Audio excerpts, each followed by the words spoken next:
এই যে মা মাটি মানুষ বলে না, মা বা ভবিষ্যৎ মার আজকে ধর্ষিতা এবং মা আজকের সন্তানহারা কিছুদিন আগে কালীগঞ্জে। সুতরাং মা কলঙ্কিত এই রাজ্যে।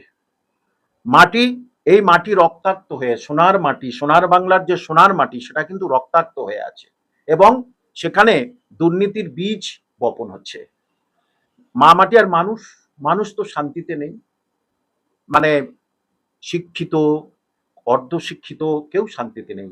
শিক্ষিত তারা বহুদিন ধরে স্ট্রাগল করছে, তাদের চাকরি বাকরি নেই, চাকরি পেয়েও তাদের শান্তি নেই, তাদের চাকরি চলে গেছে, তাহলে তাদের মা বাবারাও শান্তিতে নেই। সুতরাং মা কোনো মূল্যহীন এখন, মাটিও মূল্যহীন আর মানুষও মূল্যহীন। সুতরাং এই সরকারের এই যে মা মাটি মানুষের সরকার, এটাকে আর মানানসই হলো না। এই বাংলার, সোনার বাংলার ক্ষেত্রে তার মানানসই হলো না। কারণ দেখুন এরকম আবার একটা ঘটে, মানে একটা সন্দেশখালী না ওখানে না কোথাও আরেকটা ঘটেছে আর কি, দক্ষিণ চব্বিশ পরগনা, সেখানেও তো সেই একই পদ্ধতি হবে, খুব স্বাভাবিক ব্যাপার। সুতরাং এর আগেও বহু রকম হয়েছে, কোনোটায় হাঁসখালিতে হয়েছে, আরো জায়গায় যে কোনোটা উনি বলেছেন যে লাভ অ্যাফেয়ার ছিল, কোনোটা বলছে যে ও প্রেগনেন্ট ছিল, কোনোটা বলছে ও রেট কত ইত্যাদি।